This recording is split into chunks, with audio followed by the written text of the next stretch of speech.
More than 2 million residents have been warned to evacuate. After reaching areas that were cut off by the storm, Haitian officials have dramatically increased the number of fatalities. 108 people are now confirmed dead. The previous number was 23. Russia has issued a warning to the U.S. against attacking forces allied with the Syrian government. It's the latest sign of escalating tensions between Moscow and Washington. The Kremlin says strikes targeting government-controlled territories are a direct threat against Russians deployed in the area.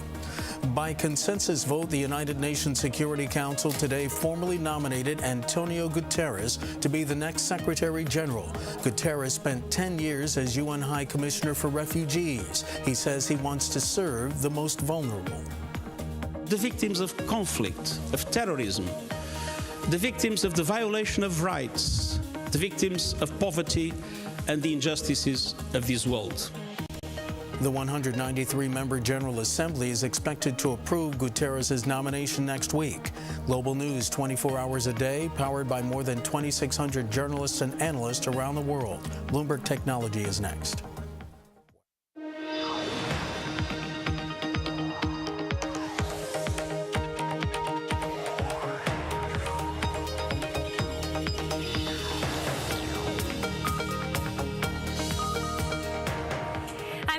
And this is Bloomberg Technology. Coming up, social media star Snapchat may be getting ready for the public markets. We'll bring you up to speed on what we know so far. Plus, does anyone want to buy Twitter? Shares fall more than 20% on reports that prospects for a deal are falling apart. And a rare interview with Cheng Wei, the founder and CEO of China's Didi Chuxing, how he won a turf war and took over Uber in Asia's biggest market. But first, to our lead. The flashiest tech IPO in more than a year is officially in the works as Snapchat prepares the paperwork to go public. According to people familiar with the matter, the company is aiming to sell shares in the first quarter of next year, possibly as early as March. But the timing is tricky, and sources cite 3 key factors that Snapchat's parent company, Snap, is watching. Joining me now from New York, our Bloomberg Businessweek reporter, Max Chafkin, with the latest. Max, you did a very in-depth feature on Snapchat. What do we know about their plans for an IPO? How soon? What we know is a rough valuation. They're seeking $25 billion, which, if, you know, a lot of people in Silicon Valley have been worried that there's some sort of, the air is being taken out of the bubble. I mean, that'll give a lot of confidence because it's a big improvement over their last valuation. The other thing is they're trying to do this quickly. It's pretty stunning when you think about just how fast Snapchat's moving. They only added, you know, these basic measuring features that most of their competitors have, you know, like in the past weeks and months, and they just announced this glasses thing. I mean, they just changed their name to Snap Inc., which I think I just made a mistake there. But in any case, it's pretty wild just how fast this story has moved, and this IPO is just sort of like the latest thing in what's been kind of a crazy 6 months.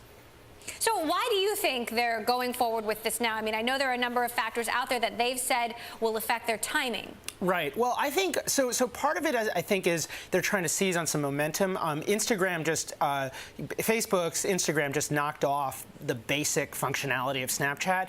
I think there must be concern about that, and you sort of want to like seize the moment right now. It's been really good, and the other thing is, again, Snapchat's kind of unproven, so there may be a thought that like we may as well, you know, get public now rather than sort of risk some problem in the private markets. If private funding were to dry up in the, you know, coming, you know, 12 months or 18 months, that could be a real problem for Snapchat if it weren't public. So I think it could be sort of a combination of seizing the moment, but also just, you know, trying to time the market.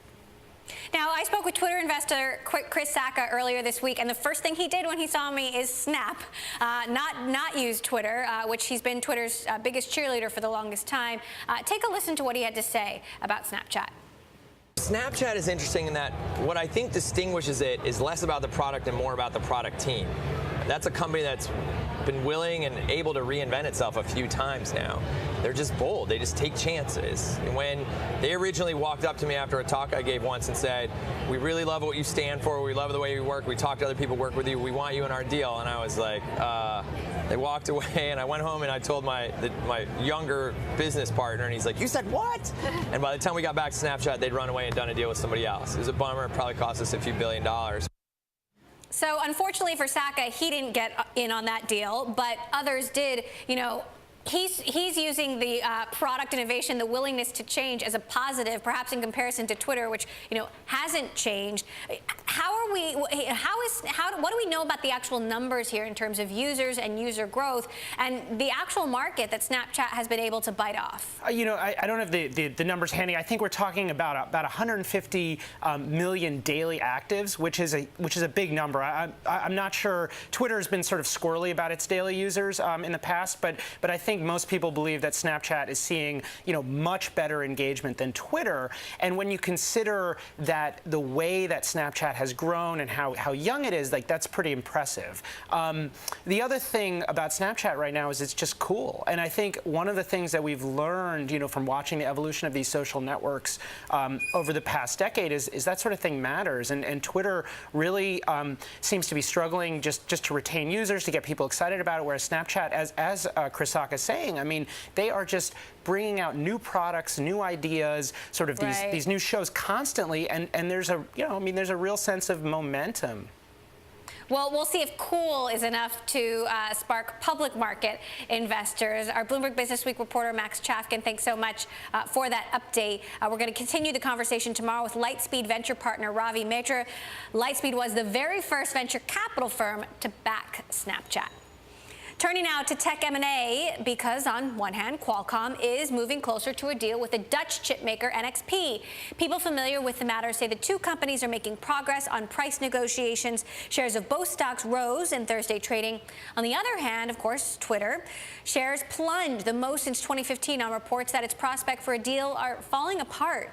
Joining us now for the latest on both stories, our Bloomberg News M&A reporter Alex Sherman in New York. So, Alex, let's start with Twitter. There's reporting now that Google and Disney are not making a bid for Twitter, that Salesforce may be the only suitor remaining. What do we know? So it's not all that surprising that Google at this stage would say they're not bidding. Our initial reporting indicated that Google might not bid. And really, it doesn't make sense, I would argue, for Google to bid unless it knows someone else is going to do a deal for Twitter. Because I think Google is perfectly fine with an independent Twitter. They already have a search partnership there. You would think the reason they would want to buy Twitter is to secure that search partnership for the long haul. But if it felt like Twitter was going to be an independent company, there would be no need to buy Twitter. Disney, we broke the story that they were working with a financial advisor last week. We haven't been able to independently confirm that Disney is for sure out of this yet. So we don't know that one for sure yet. Rico did say Disney's not going to bid. I can confirm for you that Salesforce is still there. Salesforce has not backed down. I reconfirmed that today. So they are still taking a look at this. Not to say that a deal will get done necessarily, but maybe now Salesforce sees this potential transaction has actually moved in their direction advantageously. If they're the only bidder, they might be able to get Twitter for a lower price. Now, let's say a deal doesn't get done. After all of this speculation, where does that leave Twitter? Obviously, a potential acquisition had been priced in. Now we see the shares plunge. Well, yeah, I would imagine if no deal gets done here, you can expect Twitter shares to fall even further than they already have, because the M&A premium that's been baked into that stock for months and months now will evaporate, at least for the time being. Knowing Twitter, the M&A speculation would probably come back around sooner rather than later. I think that there are a lot of people that are close to Twitter, either advisors to Twitter or people at the board level, that really do want to see a transaction get done. So even if no deal happens now, I wouldn't necessarily rule out that no deal would happen in 2017. And quickly on Qualcomm NXP, we know the two sides are getting closer to an agreement on price. How soon could this happen? So this one, from my reporting today, may actually happen sooner than you think. Originally, there had been reports that a deal might be 2 to 3 months away. Then we did a little bit of reporting on it on Friday. Now I'm hearing things have accelerated. The two sides have made pretty good progress. There's still a valuation gap, but it's less than 10%. From what I hear, NXP wants about $120 a share. Qualcomm, more like $110 a share. But the sides are making progress. There are active discussions. Qualcomm is the only potential suitor right now. Okay. So all of those reasons lead me to believe that we may actually see a deal get done, at least, let's say, in the next month or so. Okay, our Bloomberg News deals reporter Alex Sherman. Alex, thank you so much for that update and your great reporting this week. Facebook is working on a new virtual reality product that is a step above the Samsung Gear VR, but not quite as powerful as Oculus Rift. Facebook CEO Mark Zuckerberg told developers at an Oculus Connect conference Thursday that the company is aiming for a sweet spot between those products, but that it's not yet ready for launch. Zuckerberg also demonstrated avatars that can be customized to look like real people, read hand movements and expressions. The point one day is to give us all an identity in virtual reality as Facebook works on social software. Oculus has already spent $250 million on VR developers and is pledging $250 million more. Coming up, Xiaomi pushes into the U.S. with a 4K streaming gadget. We will hear from Global Operations Vice President Hugo Barra and Sling TV CEO Roger Lynch. This is Bloomberg.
Welcome back to Bloomberg Tech. We're monitoring some breaking news headlines coming from the New York Post that Verizon is pushing for a $1 billion discount on its Yahoo acquisition. Of course, Verizon has agreed to buy Yahoo for $4.8 billion, but Yahoo now in the midst of a big hacking potential scandal involving information stolen from over 500 million accounts. This coming from the New York Post. Sources telling the New York Post will, of course, work to confirm this. But again, Verizon reportedly asking for a $1 billion discount on its deal for Yahoo. Turning now to streaming, a Xiaomi set-top box known as the Mi Box is now available in the United States. But China's fast-rising smartphone maker is entering a crowded space. From Apple to Google to Amazon, major tech players all have products that stream video to a TV. One thing that makes the Mi Box stand out, pre-installed Sling TV, which offers internet-based live TV. Here with me now in the studio, Roger Lynch and Xiaomi Vice President of Global Operations in town from Beijing, Hugo Barra. Thank you guys so much for being here. Thanks for having me. So, Hugo, I'll start with you. Why get into this market when, obviously, there are a lot of players here already? Well, you know our company well, right. and our mantra, the way we do business, our DNA is what we call innovation for everyone. Right? It's this idea of bringing cutting-edge technology to everyone by making products in very large scale and selling them at a very small margin. We saw an opportunity here in the U.S. to disrupt this particular connected living room space with this model, and that's why we brought Mi Box.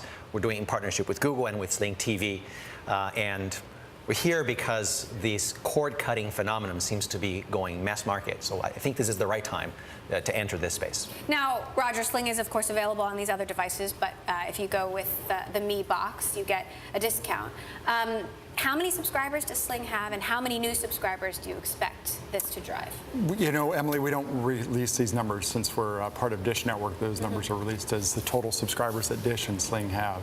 But we're excited about this launch of Mi Box. I think, you know, Xiaomi is shown to be a real tough innovator in China, and I think this has been a launch that people have been looking forward to and been excited about, and we are too. Will the Sling app on Mi Box work with voice commands? How will this work? It's, you know, it's a fully integrated experience. So one of the innovative things that we're doing with Xiaomi is actually when you launch the box as a new purchaser of the box, it'll launch right into the Sling TV app with live TV. Yeah, our thinking on this, Emily, is what you hear people talk about all the time. I don't watch TV anymore. Why do I have a cable subscription? Well, people do watch a lot of TV. In fact, video content consumption is at a rise, but they want to be their own programmer. Right. But then you're like, well, but I'm going to buy an OTT box, a streaming box, but then what about my cable service? Do I lose that? Well, what we've done by working with Sling TV is put your cable subscription as an internet service inside of the box, right? So what you get is what you had before, except you no longer need a cable subscription. And we've done it in an interesting way. This is so important for the product story, for why people would want to buy this product, that out of the box, when you power on Mi Box for the first time, you connect to Wi-Fi, you go directly into live television, almost as if it was a cable box. We have a special arrangement with Sling whereby during that first day, you get to watch live TV entirely for free without a paywall, so you can really know what that is, how well it works.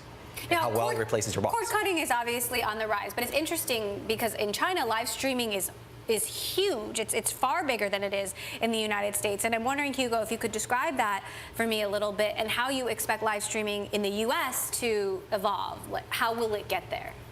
Yeah, so it's an interesting blend of the old and the new. But live streaming in China has taken over both for big events, which is sort of something that we already know, but the personal live streaming of you, live streaming yourself is a big trend as well. We'll see how much of that translates into the U.S. I think what's more interesting over the next couple of years in the U.S. are the big live things that you would only catch on your regular television now being available much more easily, both live as well as on demand later.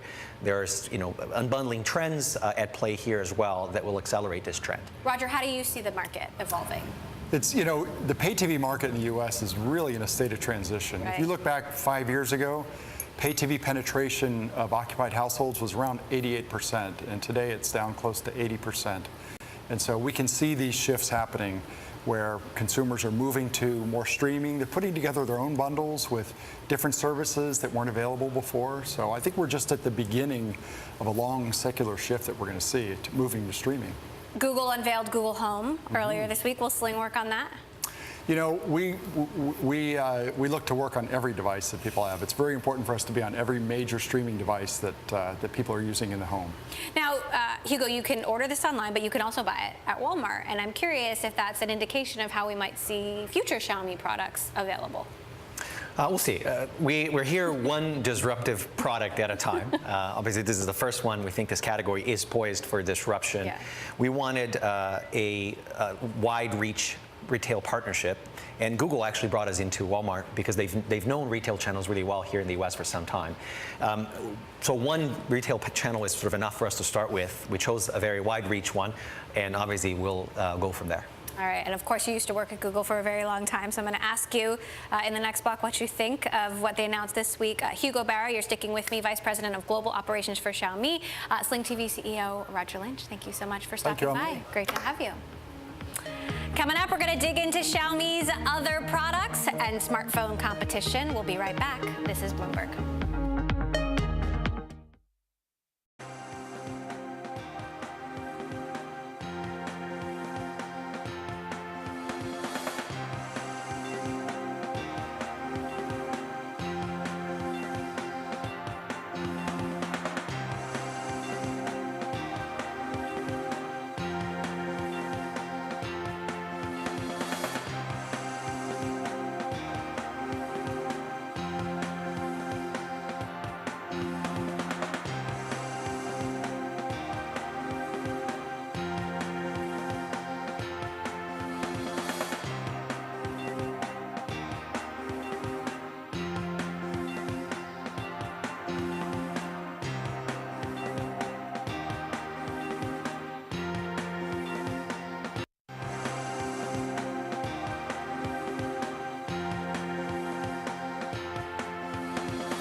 Walmart is boosting its stake in JD.com, nearly doubling its ownership to just under 11%.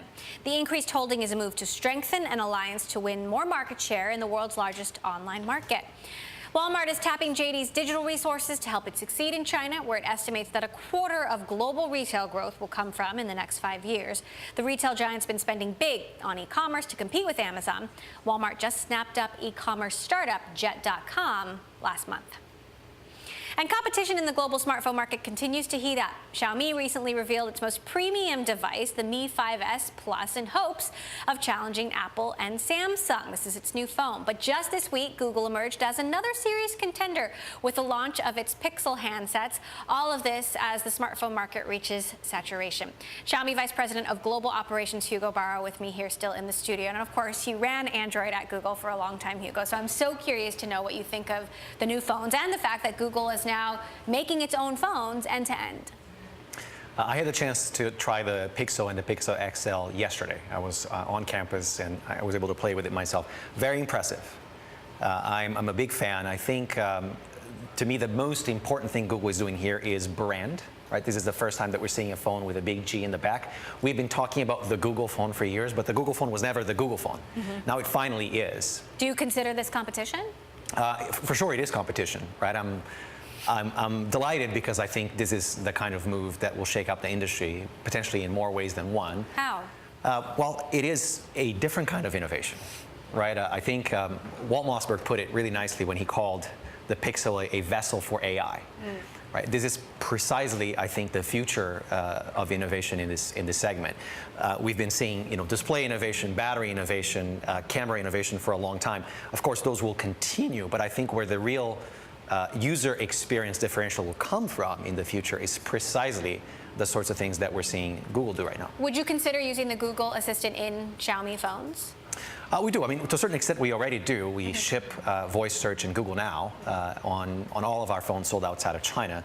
Obviously, once Google makes the Assistant, which is sort of the next generation, if you will, of voice search in Google Now available, we are obviously very interested in using it as well. I'm a big fan. So let's talk about the new Mi phone. All right. This is, your state-of-the-art, your highest-end phone. Of course, Apple just came out with its new iPhones. Samsung is having some issues, which we'll get to. But what makes you think that this can, sort of reinvigorate smartphone growth at Xiaomi? So this is our latest flagship. It's called Mi 5S, and it's a 5-inch device with a super crisp display. It has a couple of interesting innovations. One of them is the way you unlock the phone. We're using an under-glass fingerprint recognition technology. So instead of having a physical button or a surface that has a discontinuity, it's just a piece of glass with a little dimple so that you can find it when you're not looking. But it's the first time someone is using this kind of technology, which makes it faster, more elegant, obviously looks much better too, as you can see here. And then the other thing that we're doing also is the camera sensor that we're using. This is a near 1.55 micron, right, large pixel camera sensor. It coincidentally is the same sensor we think that's being used on the Pixel. What's your take on the Samsung issues? Have you guys seen any impact from that? I mean, this, obviously massive global recall. People, could potentially end up switching to Xiaomi or other brands because of it. It is a really big issue. It is potentially very significant backlash. We are one of the biggest innovators in battery technology. We were the first ones, potentially even the only ones, to talk about the density specification of our batteries, because we are probably the leading player in China and in India on how much juice we can get out of a certain battery volume. And battery technology is extremely complex. You really do have to test it a lot, and we do. We haven't encountered these kinds of issues. I think we'll get past this, and hopefully they'll recover. They'll get their brand back. It's really perhaps a small mistake that will cost them dearly, but I don't think that this is a long-term problem. And we have 15 seconds left, but I know that you've said that it's really the supply issues that are impacting the Xiaomi growth numbers. When do you see the supply be able to meet the demand for Xiaomi phones quickly? Yeah, so our supply chain is being reinvigorated every day. We are seeing more demand than we've ever had before, and we're doing everything we can to continue to go larger and larger scale. All right. Long term. Hugo Barra, Vice President of Global Operations at Xiaomi. Always wish we had more time with you, Hugo. Thank you so much for stopping by. Great to have you. Coming up, the leader behind the Chinese ride-hailing giant Didi may not be a household name yet. Well, it is in China, but maybe he should be. Cheng Wei. We'll be talking about him next.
I'm Mark Crumpton. You're watching Bloomberg Technology. Let's begin with a check of your first word news. Federal investigators confirm a New Jersey transit train that plowed into a terminal in Hoboken last week was traveling at twice the speed limit. They also say the engineer hit the brakes just before impact. Transit officials say the damaged train is ready to be removed. One person was killed and more than 100 others injured.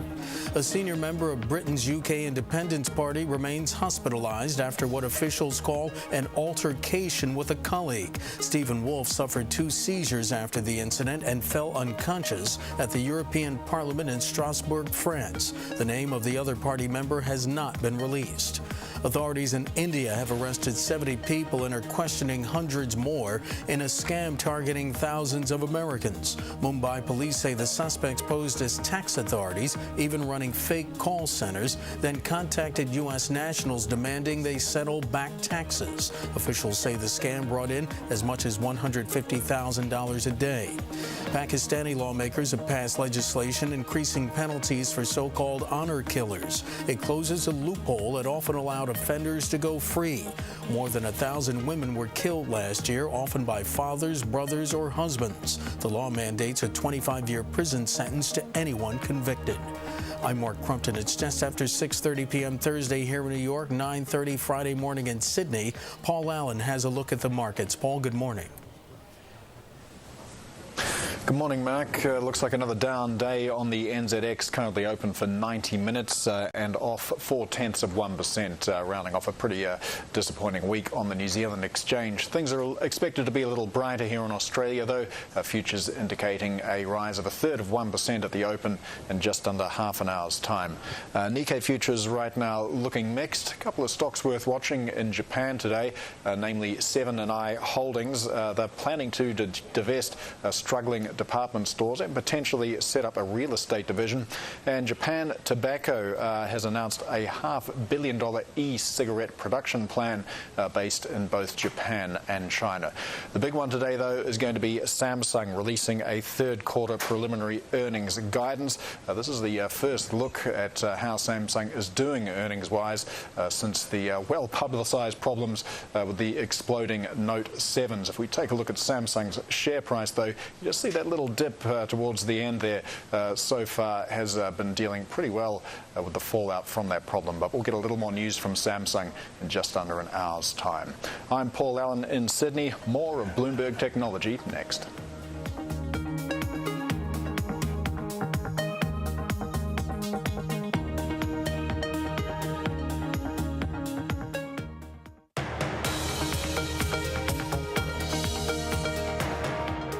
This is Bloomberg Technology. I'm Emily Chang.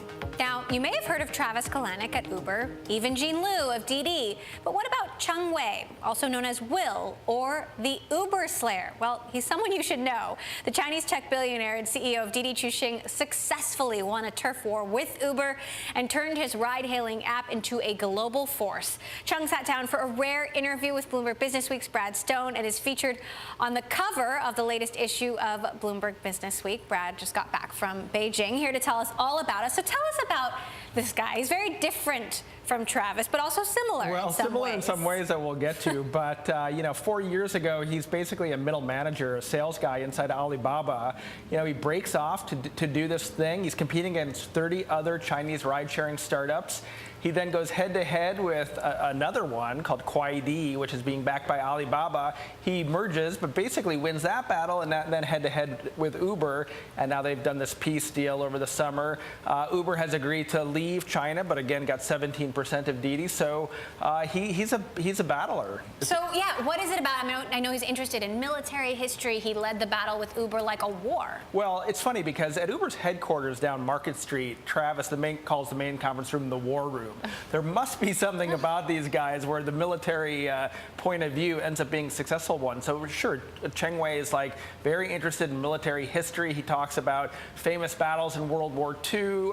He called his morning meeting during the battle with Uber the Wolf Totem, based on a famous novel and movie that really connotes aggression. It was about a student studying wolves in Inner Mongolia. And look, it's an intensive kind of business. And so that sort of outlook ended up being valuable. So he's taken out two big players, but is the fight over? I mean, at least in China. Well, there's some local players. There's one called Yao Yao, sort of a lift of China. And then, the landscape's changing now, and it's going to move to driverless cars and other forms of alternate transportation.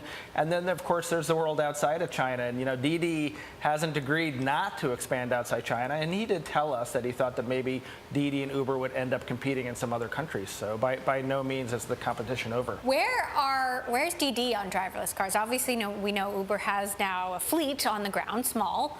Frankly, who isn't in driverless cars these days? And just in China, Baidu's made a big investment. So my sense is that DiDi is just getting started. They're trying to make some key hires.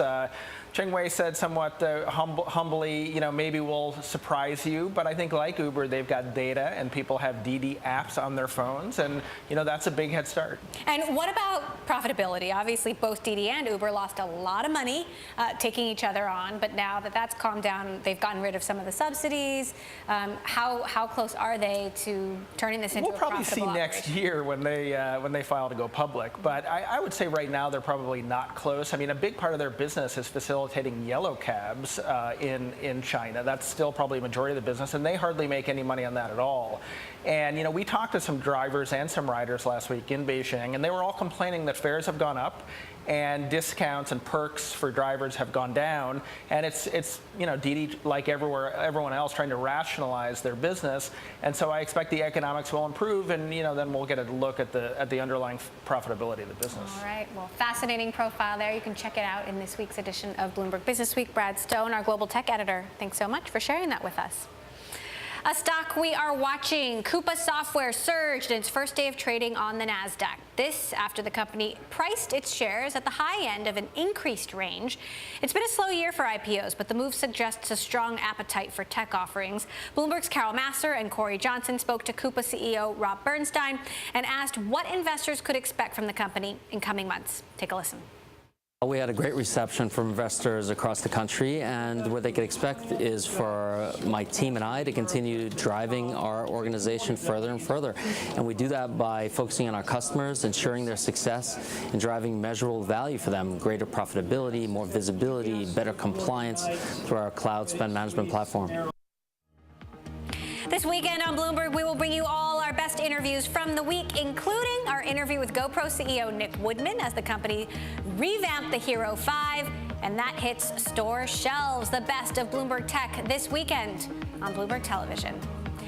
Up next, how cloud-based tools are unlocking new frontiers in the way we work. This is Bloomberg.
Apple is consolidating its efforts in cloud services, combining the teams working on Siri, Maps, iCloud, Apple Pay, Apple News, Apple Music, even parts of iTunes into one location at Apple's flagship Infinite Loop campus in Cupertino. These groups currently work separately in various different office parks, something that's been blamed for software bugs and slower product development. The reorganization comes as Apple hopes to grow its services business and compete with Google and Amazon in the cloud. Meantime, advances in cloud infrastructure have enabled major changes in the way people work. File sharing and team communication have helped teams work remotely, and a crop of enterprise software startups are trying to address pain points for businesses across the economy. But what does the future of work look like, and what is the next generation of workers looking for? Joining me now, Dropbox Vice President of Engineering, Aditya Agrawal, and April Underwood, Vice President of Product at Slack, thank you both so much for being here. I'm fascinated with this topic because, from the way office spaces look to the technology we use, it's all going to change. And I wonder how you think it's going to change. April, let's start with you. The office space. What looks different in, let's say, 10 years? Different lighting. No, I mean, I think that the office space, and I think that really the experience of work has a lot of similarities with today, but I think that a lot of the constraints are being removed. People have the opportunity to work in a more distributed fashion, not necessarily all in the same physical space.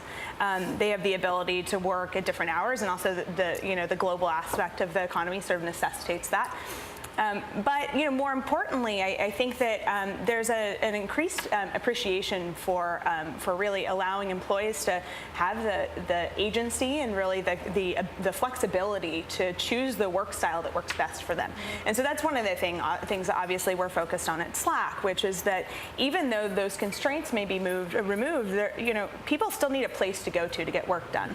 And when they open Slack, they are at work, and it really enables them to actually still be able to communicate with each other, but also work with a wide variety of software and do that across geographies, across time zones, and be able to do that in a really efficient way. It's interesting, Aditya, because some people say that actually productivity hasn't changed very much, even though how we get stuff done and the amount of flexibility we have has actually changed a lot. How would you respond to that? So I think that we have made an incredible amount of technological progress over the last 20 or 30 years.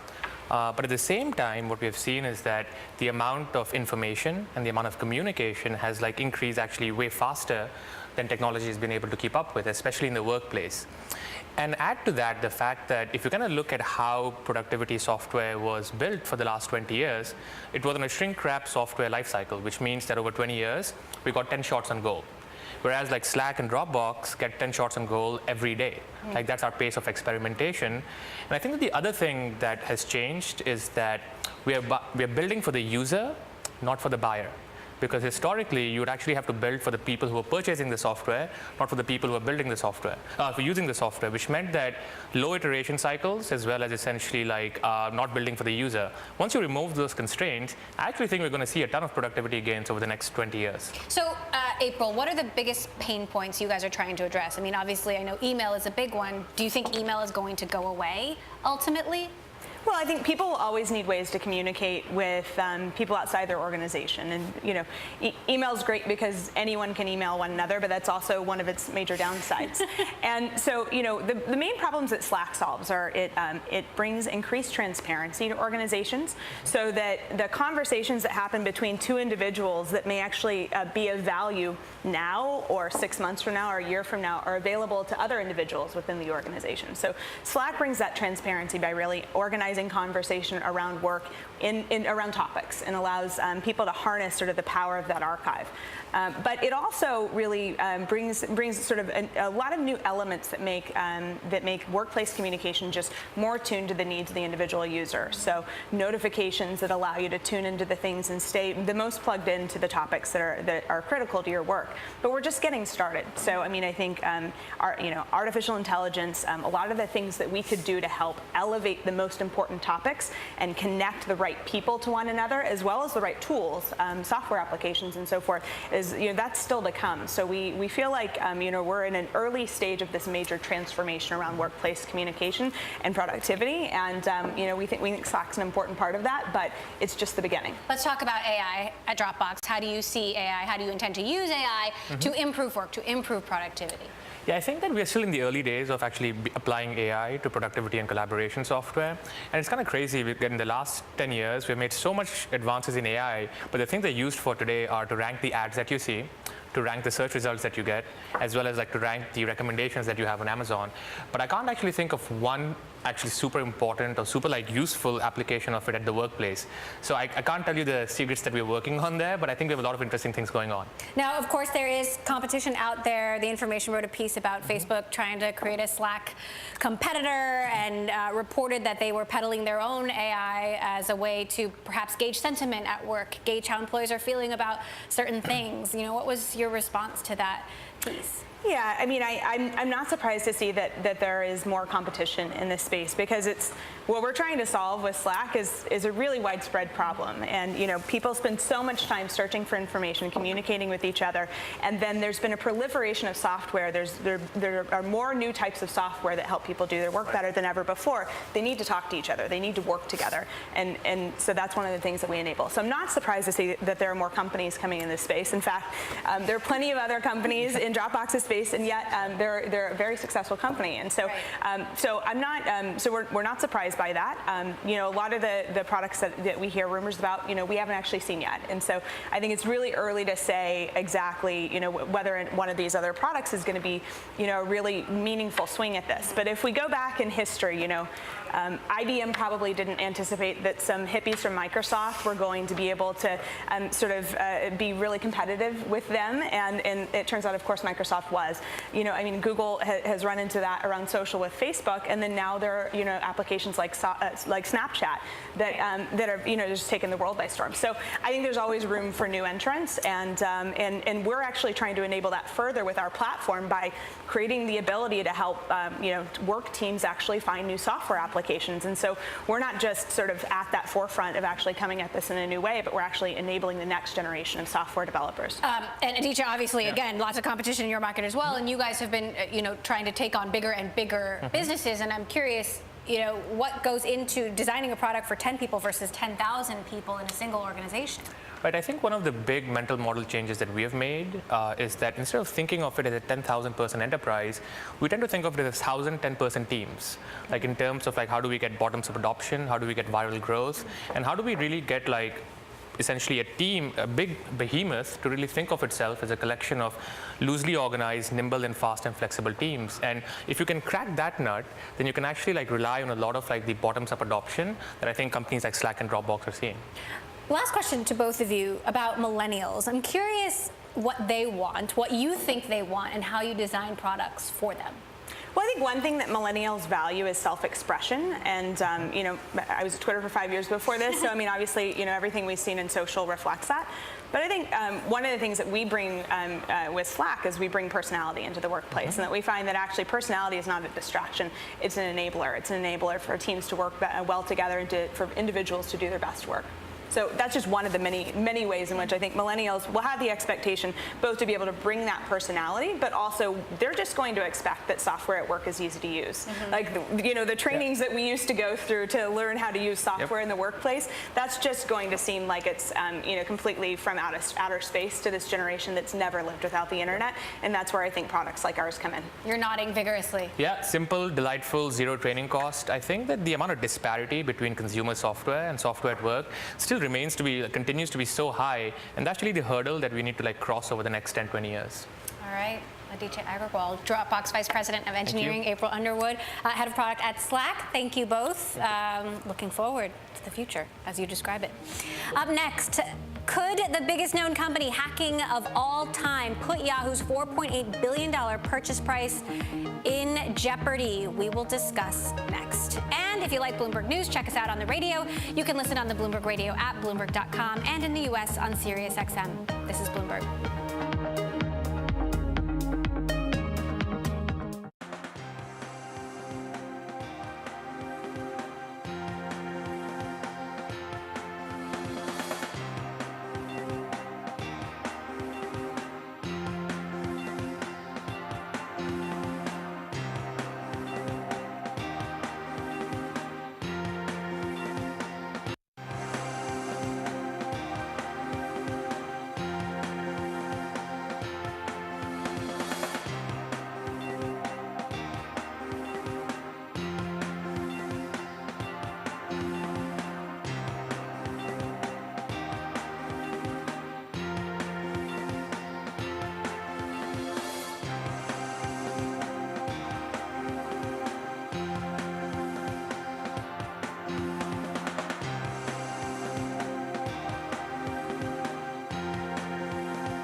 watching. Alphabet's health tech company Verily Life Sciences is joining the fight against the Zika virus.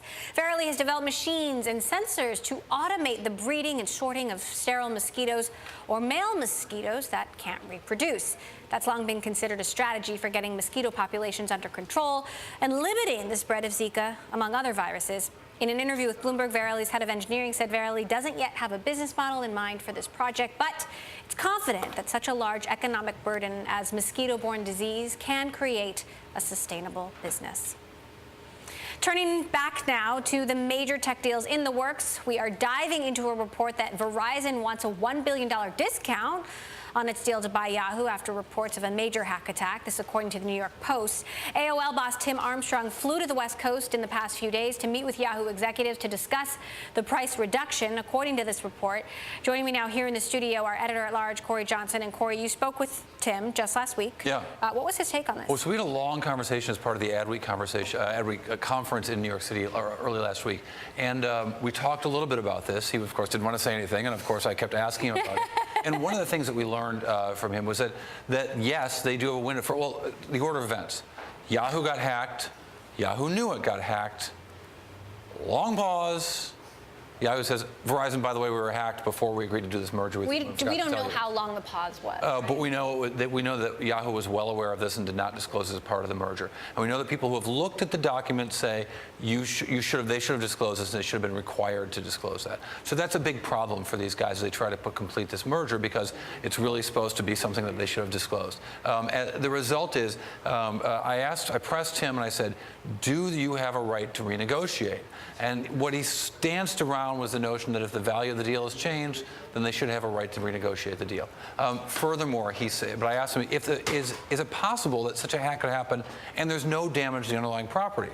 And he says, there are a lot of companies, and I said, like Target? He said, like Target. There's a Target down the street from my house. I believe it's probably well down the street from his house. There's a Target down the street from my house, he says, and the parking lot looks pretty crowded to me. So the suggestion is that yes, there could be damage to the underlying product, but maybe not that much. Is there any precedent for a price change? Absolutely. On hacking, no. On products being damaged and companies being aware of it, it's a false conveyance. It happens all the time in the debt markets, and it's happened quite often in mergers where the underlying company, their prospects have changed, and so it's toast afterwards. All right, Qualcomm NXP, getting closer to a deal. Okay, so Qualcomm NXP, I want you to think about this in a couple different ways. One is in terms of gross margins. We have a chart I think we put together that shows the difference in the gross margins between these two companies. Maybe we do, maybe we don't know if we can fire it up. Maybe we don't. Tell us but I will tell you about the chart. So they're both enormously profitable companies when it comes to gross margins. And the gross margins for Qualcomm, however, are a lot better. So if you put these two companies together, and Dana Curtis did do a great chart for us, I want to thank him even if we can't. If you put these two companies together, what's going to happen fundamentally is that the numbers are going to come down, that the margins are going to come down from a merged company because Qualcomm's margins are better than NXP's. But NXP gives Qualcomm a way to get into the automotive business that they haven't really had an opportunity to go to. So when we think about the notion of self-driving cars, whether it's going to be through a company like a Tesla or this new company called Ford or Chrysler or Chevy or Ferrari or whomever, as cars become more complex electronic vehicles and the chips go from being simple analog semiconductors, not quite to central processing units like you see in a PC or in a phone, but maybe something in between, NXP is in a really good position, particularly after their Freescale acquisition, to let Qualcomm have access into that world. All right, we've got a minute left to talk about Twitter. It's hardly enough time. Google and Disney, We'll try. apparently off the table. Salesforce maybe still there. We don't know about any other suitors. Right. The stocks dropped 20%. So top line growing so fast for Twitter. It looks very tight. Look, Disney would love to have a 20% year-over-year growing business on the top line. Who wouldn't? But what we see with Twitter is the slowdown in user growth is so important. And I think when companies look at this, and I'm sure any company who might have been able to kick the tires and they get any more information on the company, they would do it. They look at this business, it's only growing users at what, 1% year over year. But ESPN is losing users. I mean, not all businesses continue to grow as fast as tech businesses. 1% isn't the tech business growing fast at all. 1% is a cable business that's 40 years old growing. 1.5% in its biggest market is pathetic growth for any company of any size. I mean, you could sell tires and grow it faster than that. You don't have to pay a tech valuation to do it. Corey Johnson, our editor-at-large, as always, thank you so much for breaking it down. And that does it for this edition of Bloomberg Tech. We'll, of course, keep following all of those deals or potential deals.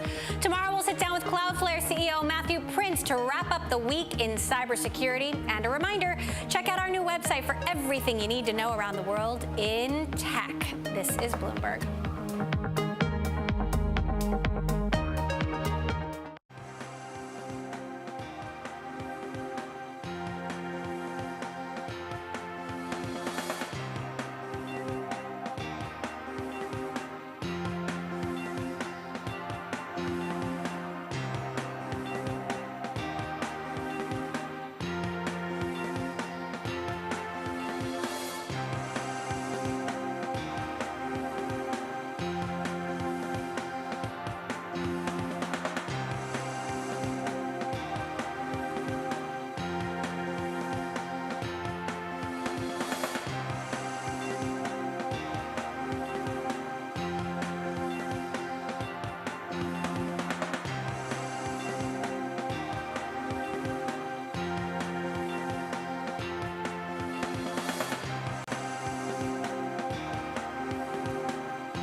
Studios in New York City.